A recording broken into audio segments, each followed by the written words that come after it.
94 години одбележување на јубилеј на вистина голема работа. Се случи токму пред 2 дена, а во продолжение ќе проследиме за што всушност станува збор.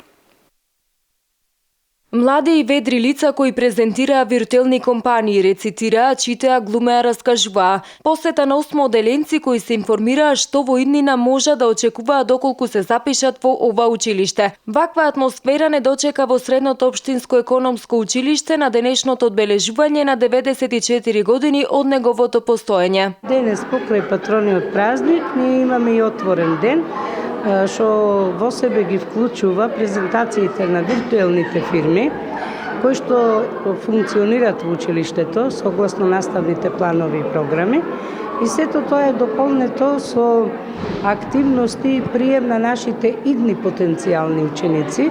Тоа се учениците од основните училишта кои сакаме фактички да го запознаат, да го видат просторот, да се запознаат со школото, со делот самите ученици од прва година, со вработените, и да го ја почувствуваат климата во економското училиште Јане Сандовски Битола. Во рамките на одбележувањето 94 години од постоењето на економското училиште во Битола, денеска се одржа и традиционални спортски активности во чест на починат колега. Инаку, ова училиште зад себе има долги години просветна дејност, низ која поминале генерации сегашни врвни личности од областа на економијата. Прилогот кој предмалку го погледнавме е всушност најава за разговорот со моите денешни гости. Добре дојдовте во студиото на Мега телевизија. Добро ве најдовме, благодариме за поканата. Во контекст на најавата која што имавме претходно, чест ни е што присуствуваме во вашата утринска програма. Било ми е што сте тука и ќе напоменам повторно 94 години од основањето на економското училиште, навистина голем јубилеј, голем број на генерации поминале низ тоа училиште, со тоа се начнува и онаа тема колку е важна економијата. Навистина многу генерации, просто и нашите професори, моите, односно професори, поминале низ клупите во Средното економско училиште, и јас сум ученик на нашето училиште. Горда сум во овој момент што јас сум веќе на местото на професор во истото тоа училиште, каде што пред 30 години бев матурантка во истото тоа. Никогаш не се поколеба во изборот кој што го направив. Мислам дека представува економијата најбитен дел, најбитен сегмент од целокупното наше делување и живење, како на микрониво во едно домаќинство, економијата на еден микроеконома, така пресликано во контекст на државата. Мислам дека е најбитен сегмент во живењето, а учениците во нашето училиште токму ги стекнуваат тие основни економски законитости кои што многу им значат во животот, без обзир каде понатаму ќе се определат да го завршат своето високо образование. Тоа е во делот на вашето излагање, меѓутоа тука имаме и двајца матуранти кои што не се присутни. Добре дојдовте и на вас, нели, да не ве заборавиме или некако да ве ставиме во втор план, никако тоа нема да се случи. Вашето училиште секоја година, кога станува збор за одбележувањето на патрониот празник, односно некој јубилеј, ви имате некој тип на отворени денови каде што представувате бизнис, виртуелни компании. Може ли збор два околу тоа, како се сноѓате во тој дел кога станува збор за 4 годишно образование веќе поминато? Ние започнуваме со виртуелните компании во 4-та година. Ова година ментор ни беше професорката Сонја Карапашовска. Прво започнавме со регистрација на тие компании. Во меѓувреме го посетивме и централен регистер, потоа изработувавме понуди, договори за соработка, меморандуми со реалните партнери. Ја користам ова прилика јавно да им се заблагодарам на Сковини и Премиум пиво на чело со Александар Талевски, кој многу ни помогна за отворениот ден. Потоа отворениот ден се состои во виртуелни компании. Ние тогаш ги правиме штандовите, каде што ги изнесуваме нашите производи. Нашата компанија до Redline беше компанија за Кока-кола и за вино. Исто така имаше и други 7 компании. А покрај виртуелните компании имаше и приредби, поетско читање и други настани. Вашиот дел, колку вие учествувавте во овој дел кога станува збор за виртуелните компании? Јас во виртуелните компании спаѓа во сметководствениот сектор, бев главен сметководител и го следев финансиското работење на фирмата. Многу важен сегмент во работата е финансиското работење. Јас мислам дека на мене го имав еден од најголемиот товар покрај Филип, тој беше управител бидејќи. Секој понеделник си одржувавме седници, на тие седници јас поднесов извештај за минатата недела за тековното работење на фирмата. За време на отворениот ден јас ги извршував продажбите, изработувавме сметкопотврди и фактури. Многу Значи е интересно во секој случај. Колку е лесно да се снајдете во овие така наречени виртуелни компании, меѓутоа колку истите се реални кога станува збор, вие сте 4-та година, завршувате, можеби ќе продолжите, можеби не. Дали сте подготвени да влезете во бизнисот, да речеме уште од утре? Да, па лично јас се осеќам, се чувствувам како подготвен да влезам, бидејќи навистина виртуелните компании ни овозможија да многу да научиме во целото економско работење. Јас исто се чувствувам спремна. Професорке, кога станува збор за ваквите видови на виртуелни компании, тие се своевидна пракса во следењето на воспитно-образовниот процес во економското училиште, покрајна теорија која што треба да се пренесе од страна на професорите врз учениците, меѓутоа неопходен дел е оној практичниот. Сметате ли дека овие виртуелни компании се доволни или можеби соработката со веќе постоечките сметководствени бироа, книговодствени бироа можат да допринесат во по-комплетен развој, побрзо одлучување на самите ученици кога станува збор за завршување на средното и продолжување на високото образование? Па, искрено да ви кажем, овој концепт на училишна компанија потполно ја смени училишната клима во училиштето. Повеќе когнитивното знаење е веќе во втор план. Не е доминантно. Доминантно е практичната примена на веќе наученото. Не случајно предметот е во 4-та година. Значи, интердисциплинарен е. Во него ги опфаќа претходно стекнатите теоретски знаења по сите предмети кои што учениците ги учеле во претходните 4 години. Тука пред се бизнис, сметководство, информатика, маркетинг, менеджмент. Ова е местото каде што веќе тие ќе почнат да го применуваат она што претходно го имаат научено. Своевиден тренинг центар е училишната компанија. Професорот нема значајно место или она традиционално место да влези на час да почне да предава, па да испитува, па тестирање и така натаму. Професорот во овој случај има звание раководител на училишна компанија, само го објаснува концептот, ги објаснува задачите кои што понатаму треба учениците сами да ги изработат. Почнуваме од почеток во месец септември со презентација на целиот концепт на училишна компанија. Тука пред се доаѓаат да ги разбудиме малку предприемачките карактеристики, онај ризик кој што треба да го преземат учениците во поглед на формирањето на училишната компанија. Имаат време за истражување на пазарот за да се одлучат со која дејност сакаат да се занимаваат, односно она постојана потреба која што ја истакнуваат стопанствениците дека учениците имаат многу малку пракса во училиштето, сега имаат конкретна примена на овој начин. Од кога ќе изберат дејност, односно идејата кој што тлее кај секого од нас, кој што имал претходно или бил запознат на некој начин, или пак има некое хоби кој што понатаму ќе може да го преточи во бизнис, кој што ќе му носи екзистенција него и на поширокото семејство. Имаат истражување на пазарот и сега одлуката е или прашањето каде прво треба да се обратам кога веќе имам бизнес идеја, знам како да ја реализирам, каде прво треба да се обратам.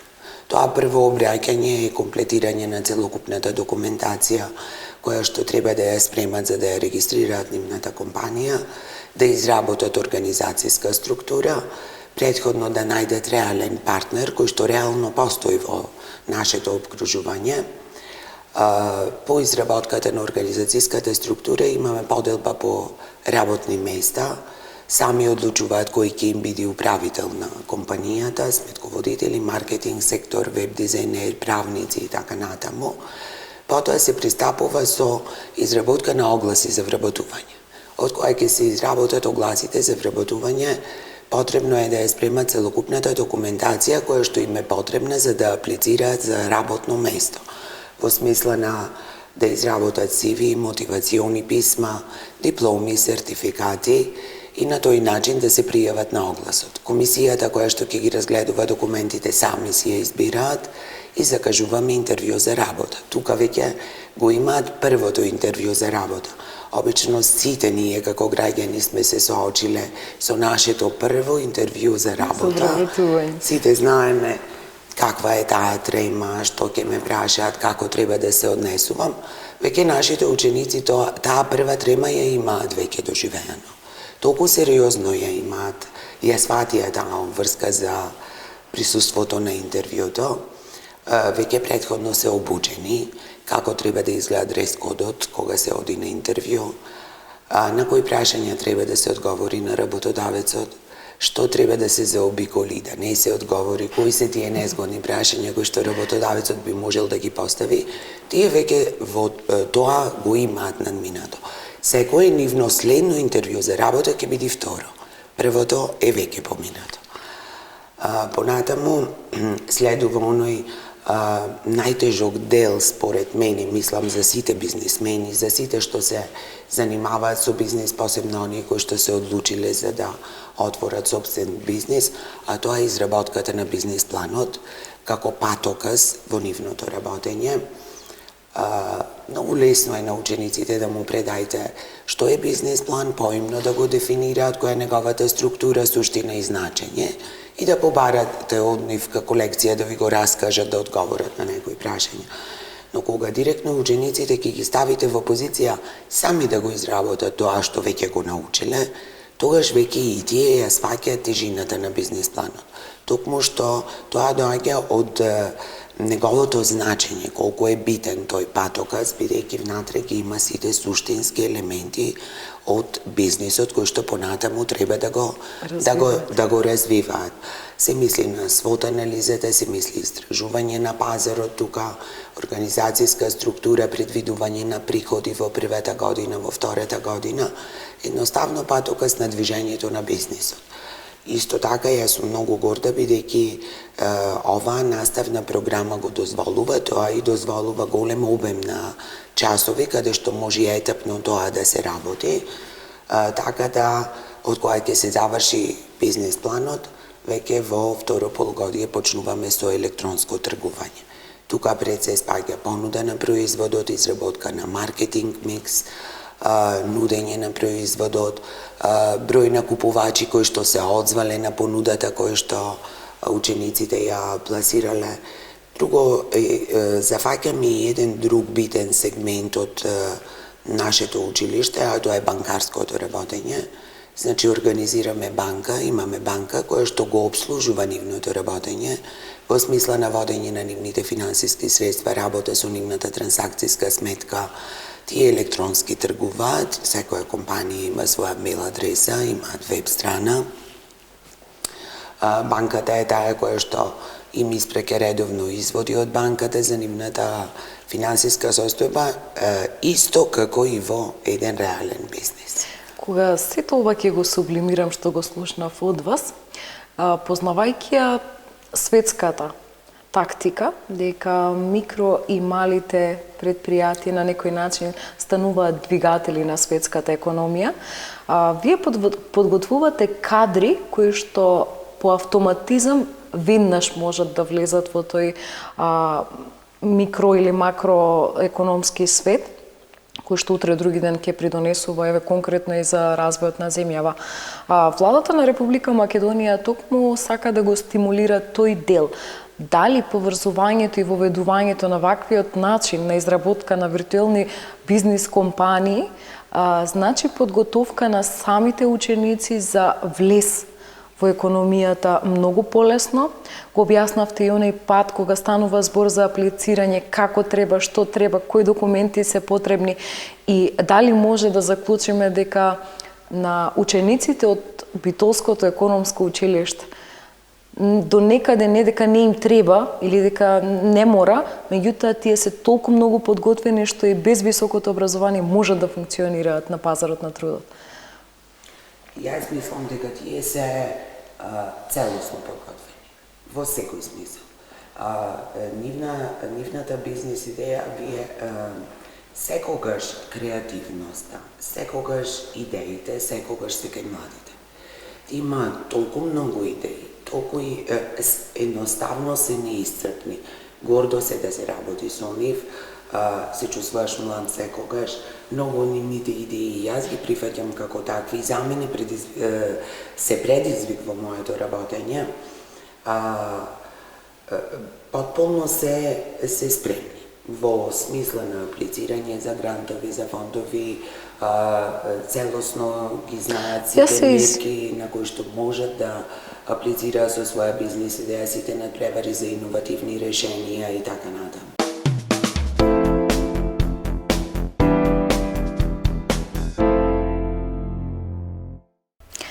Филип, ќе се обратам кон тебе. Кажи ми, која е првата причина која што ти одлучи да се запишеш во економското училиште?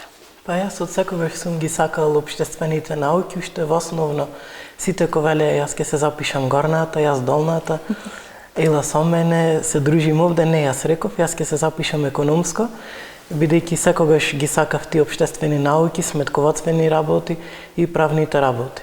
Сметаш ли дека ова е точно она што си го сакал од секогаш во животот и дека направи точен избор и дека нема да имаш проблем понатаму во животот со одлучување што ќе биде твоја професија? Да, економското училиште само ми го потврди тоа.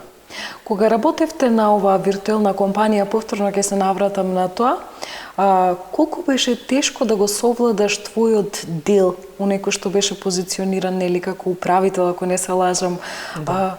Колку беше тешко своето знаење да го преточиш во она што се бараше од тебе кога станува збор за виртуелната компанија? Па не беше многу лесно, бидејќи имав обврска и задача да ги контролирам сите и да ги координирам сите работни задачи во компанијата. Не е лесно да се справува човек со 16 карактери, но сепак доколку човек има љубов кон својата професија и кон својата задача, би извршил онака како што треба.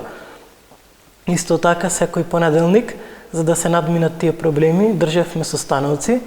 Најчеста точка беше извештај на сметководствен сектор и секогаш се обрнуваше внимание да се запазат сите рокови и сите рокови и сите работи што треба да се завршат точно на време. Сметководствен сектор, кажи ми ти, која е твојата причина зашто ти го избра економското училиште? Избрав економското училиште, најпрво татко ми влезе во бизнис и тој ми даде некаква иницијатива најпрво да се запишам во економско училиште. Имав другари и другарки што беа во економско, ми кажа дека професорите се многу добри и имаат многу добро квалификувани и јас токму заради тоа се запишав во 4 години имавте воспитно-образовен процес, се пренесуваа знаења од страна на професорите врз вас. Имавте и практичен дел кога посетивте, ако не се лажам, една од локалните банки, каде што требаше на некој начин да го проверите вашето знаење. Тешко ли беше да го примите она што професорите го кажа и сега кога ќе дојде практичниот дел да се најдете каде е тоа? Воопшто не беше тешко, бидејќи овие 4 години изучивме многу бевме воведени и во банкарското работење, во економијата, во сите целокупно поврзано што е со економско училиште. Бевме на пракса во Стопанска банка и менторот требаше 20 минути да ни објасни за тоа шалтерско работење, за ние да сватиме и да можеме да Да работиме на банкарски трансакции. Тоа значи излегуваш од клупа и директно можеме да те ставиме на шалтер, да се вркаш работата без никаков проблем. Дечки, уште едно прашање, еве до двајцата, одлучите кој прв ќе одговори. Планирате ли да продолжите после средно економско и што би било тоа? Јас планирам да продолжам или Скопје или прилет на економскиот факултет. А потоа и водење на бизнисот на тато, предпоставувам. Да. А Филип, вие? Јас планирам на правниот, само се уште се двомам дали Битола или Скопје. Така. Професор, ке ве повторно прашање до вас. Ја знаеме каква е состојбата во земјава, ја знаеме ситуацијата на светско ниво кога станува збор за економијата и кога на времето беше доволно да се заврши средното. Дали денеска е неопходен да се заврши економскиот факултет?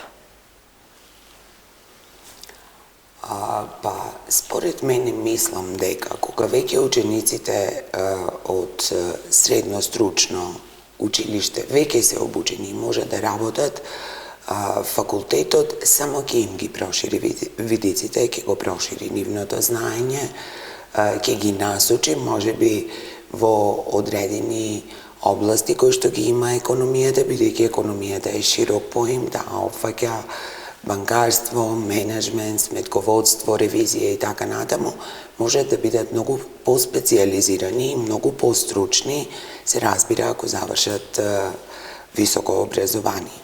Бидејќи со средно образование може да добијат само многу пониски позиции, а моите ученици се солидни, така да грев ќе биде да останат на ова ниво на образование. Мислам дека високото образование е неминовно за поголема специализација и надоградба на нивното веќе знаење. Кој имаме средното, стручно, економското, имаме факултети, фала му на Бога, не земјава кои што, например, може да се продлабочи на знаење кај самите ученици. Меѓутоа, како стоиме кога би требало некој од нашите ученици да замине во странство? Се разликува ли нашава економија од она во светот или може би си парираме и секако дека со нашите знаења можеме и таму да дрмаме многу јасно кога станува збор за економијата? Основните економски законитости важат во цел свет. Економијата е таа. Наставните програми се такви. Сакам само уште една работа да нагласам, овој концепт на училишна компанија е преземено од Германија во 2001-2002 година, се применува во цела Европа. Имав прилика да присуствувам на меѓународен заем на училишни компании, каде што концептот на истиот начин се води во сите држави во Европа. Така да не представува никаков проблем на нашите ученици. Многу можат лесно да се интегрираат во било кој економски систем. Така, ни останува уште една школска учебна година пред нас. Дали имате некоја порака до оние кои што во моментов може би се двоумат дали да го изберат економското или еве долна горна како што Филип пред малку рече? Таа дилема секогаш постои кај сега веќе 9 оделенците. Обично јас би му препорачала на сите 9 оделенци